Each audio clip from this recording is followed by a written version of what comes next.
अभी ना कल परसों बहुत सारे लोग दिल्ली गए बेटा, बहुत सारे, हजारों लाखों की संख्या में।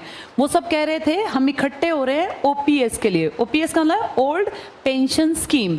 हमारा ये देश भारत ना पहले सब लोगों को जो गवर्नमेंट जॉब में थे पेंशन देता था बेटा।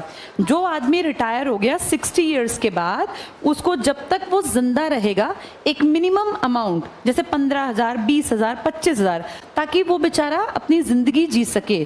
जैसे ना जवानी में पैसे कमाना बेटा आसान काम है, लेकिन जब आप बुढ़े हो जाएंगे तब कैसे पैसा कमाएंगे? हाथ पैरों में दर्द रहेगा, बुजुर्ग हो जाएंगे। मान लीजिए आपके बच्चे शहर में चले गए और किसी को बहुत खांसी हो गई, जुकाम बुखार, उसको दवाई लेनी है, डॉक्टर के पास गया तो 500 रुपए की पर्ची बना रहे हैं, दवाई दे रहे हैं। बुजुर्ग के पास पैसे नहीं है, अब वो अपने बेटे को कैसे बताए? मान लो फोन भी नहीं है, अब बेटा कैसे पैसे भेजे? आधी बार तो बेटे ध्यान भी नहीं देते इस तरह की चीज़ों पे, तो उनकी ना बेटा लाइफ बड़ी मुश्किल हो जाती है। अब ये पेंशन स्कीम क्या थी?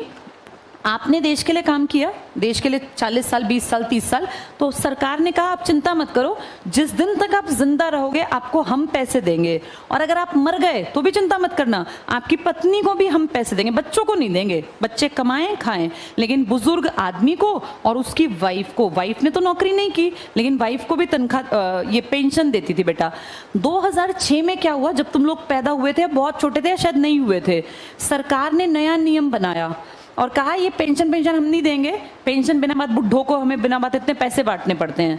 तो उस टाइम ये कहा ना, जबकि बुढ़ों को पेंशन नहीं देंगे, तो बड़े चालाक थी सरकार। सरकार ने कहा जिसको मिल रहे हैं उसको मिलेंगे, लेकिन 2006 के बाद जो लोग नौकरी करेंगे उनको नहीं देंगे। ये बात सरकार ने जब कही तब जो जवान लोग थे उनको लगा यार नहीं मिलेगी तो नहीं मिलेगी, क्या फर्क पड़ता है, बुढ़ों को तो देते रहे, आज भी दे रहे हैं। लेकिन जो लोग 2006 में नौकरी में लगे थे बेटा, उस टाइम वो जवान थे, उनको फील हुआ कि पेंशन ना मिलने से क्या फर्क पड़ेगा, पर अब धीरे धीरे वो बुढ़े होने लग गए। 2006 से 2023 तक, मान लो कोई यहाँ 30 साल का था तो वो यहाँ से यहाँ तक आते आते अब वो कई साल बड़ा हो गया। अब उसको फील होने लगा कि यार 20 साल बाद जब मैं बिल्कुल बुढ़ा हो जाऊंगा तो मेरी केयर कौन करेगा, सरकार तो मुझे पैसे नहीं देगी। तो इसीलिए लोगों में अब अकल आ गई कि सरकार ने हमारे साथ खेल रचा और हमारी पेंशन बंद कर दी।